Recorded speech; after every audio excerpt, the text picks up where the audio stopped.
వ్యవసాయ రంగానికే రాష్ట్ర ప్రభుత్వం తొలి ప్రాధాన్యత అని డిప్యూటీ సీఎం భట్టి విక్రమార్క వెల్లడించారు. హైదరాబాద్లో జరిగిన 41వ రాష్ట్ర స్థాయి బ్యాంకర్ల సమావేశంలో భట్టి విక్రమార్క, మంత్రి తుమ్మల నాగేశ్వరరావు పాల్గొన్నారు. అప్పు తీసుకోవడం అభివృద్ధిలో భాగమని భట్టి తెలియజేశారు. బ్యాంకులు ప్రాధాన్యత రంగాలకిచ్చే రుణ పరిమితిని సాధించడం సంతోషకరమన్నారు. వ్యాపార రంగం అభివృద్ధిలో బ్యాంకులది కీలక పాత్ర అని, వ్యవసాయం, ఫార్మా, స్థిరాస్తి రంగాలకు త్వరితగతిన రుణాలివ్వాలని కోరుతున్నానన్నారు.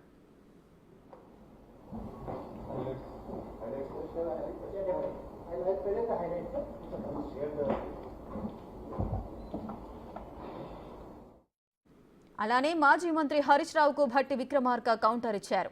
గత 10 ఏళ్ల పాలనను హరీష్ రావు మర్చిపోయారా అంటూ ఎద్దేవా చేశారు. బీఆర్ఎస్ ప్రభుత్వంలో జరిగిన సంఘటనలు చూస్తే కడుపు తరుక్కుపోతుందని, రాష్ట్రంలో లా అండ్ ఆర్డర్ తమ ప్రభుత్వం ఫస్ట్ ప్రియారిటీ అని వెల్లడించారు.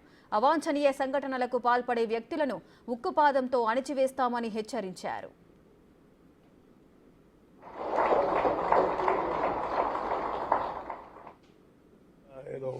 One of the main organ in the development of the state. So all bankers who are all working in Telangana state are good in positive approach in lending, priority sector lending or commercial lending or even welfare lending also. That's what we requested them to be very positive with a human touch and human face. 2 lakhs సంబంధించిన రుణమాఫీ August 15 తారీఖు అన్నారు. దానికి ఎట్లా bankers తో ఎట్లా మాట్లాడుతున్నారు, వాళ్ళ దగ్గర ఆ డాటా సంబంధించి? రుణమాఫీ అనేది రాష్ట్ర ప్రభుత్వం తీసుకున్నటువంటి నిర్ణయం. కాంగ్రెస్ పార్టీ పక్షాన మేము ఇచ్చినటువంటి హామీ, మా ముఖ్యమంత్రి గారు కానీ మా మంత్రిమండలి కానీ పూర్తిగా నిబద్ధతతో రుణమాఫీని ఎంత త్వరగా వీలైతే అంత త్వరగా చేయాలనేటువంటి నిబద్ధతతో ఉన్నాం, చేస్తాం కూడా. నిజామాబాద్ జిల్లాలో బ్యాంకర్స్ కొంతమంది రైతులకు ఇబ్బంది పెట్టిన సంఘటన కూడా జరిగింది కదా, అట్లాంటి సంఘటనలు జరగకుండా ఉండడానికి మీరు బ్యాంకర్స్ తోని అప్పీల్ ఏమైనా చేస్తారు?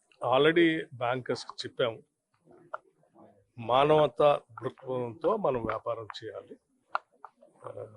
వ్యాపారం ప్లస్ సామాజిక బాధ్యతలు రెండు మేళవించి జరగాలి. అదే మనం నిజమైనటువంటి బ్యాంక్. అందుకే ఆనాటి ప్రధాని శ్రీమతి ఇందిరాగాంధీ గారు బ్యాంక్స్ ని జాతీయకరణం చేసింది కూడా దానికోసం. జాతీయకరణం ద్వారా ఏంటంటే దీని ద్వారా సోషల్ రెస్పాన్సిబిలిటీ కూడా ఉండాలని. సో తప్పనిసరిగా ఆ దిశలోనే మన రాష్ట్రంలో ఏ బ్యాంక్స్ అయినా అలాగే పనిచేస్తే, చేయనటువంటి బ్యాంక్స్ ఉంటే వాళ్ళకి తప్పనిసరిగా గుర్తు చేసి ఆ రకంగా పదేళ్ళుగా పీస్ఫుల్ గా ఉంది తెలంగాణ. నిన్న మొన్నటి నుంచి మొత్తం ఇష్యూస్ జరుగుతున్నాయి. ఈ రోజు కాళేశ్వరం సంబంధించిన ఒక ఎస్ఐ, కాళేశ్వరం సంబంధించిన ఒక పోలీస్ డిపార్ట్మెంట్ సంబంధించిన వ్యక్తి కానిస్టేబుల్ ని లేడీని కాస్త అత్యాచారానికి గురి చేశాడు. శాంతి భద్రతలు మీ రాష్ట్రంలో సరిగా లేవని అంటున్నారు సార్. హరీష్ రావు గారు సరిగా ఆ 10 సంవత్సరాల పాలన సరిగ్గా గుర్తున్నట్లేదు ఆయనకి. సరే, శాంతి భద్రత అనేది అవర్ హైయెస్ట్ ప్రయారిటీ. ఈ రాష్ట్రంలో ఎటువంటి లా అండ్ ఆర్డర్ ప్రాబ్లం ఉండదు. అక్కడక్కడ అబరేషన్స్, 1-2 ఇన్సిడెంట్స్ ఇటువంటి జరిగితే కూడా ఎట్టి పరిస్థితుల్లో ఉపేక్షించాం, చాలా కఠినంగా చర్యలు తీసుకుంటాం. Come what may, we will not spare anybody.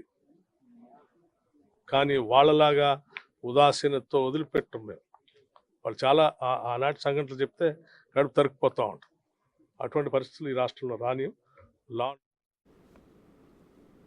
రుణ వివరాలు సరైన పద్ధతిలో ఇవ్వాలని బ్యాంకర్లను కోరుతున్నామని మంత్రి తుమ్మల తెలిపారు.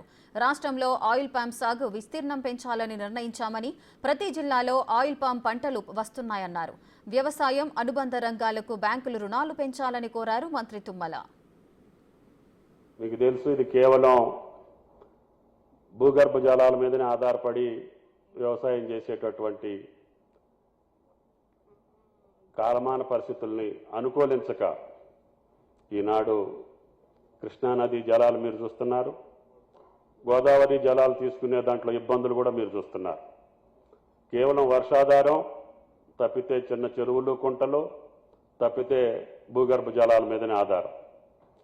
వీటిని దృష్టిలో పెట్టుకొని ఈ వ్యవసాయ రాష్ట్రాన్ని కొత్తగా ఏర్పడ్డటువంటి రేవంత్ రెడ్డి గారి ప్రభుత్వం ఏ రకంగా సక్రమైనటువంటి పద్ధతిలో సరైనటువంటి రీతిలో ముందుకు తీసుకెళ్ళడానికి మీ సహాయ సహకారాలు అవసరం అని చెప్పి మేము భావిస్తా ఉన్నాం.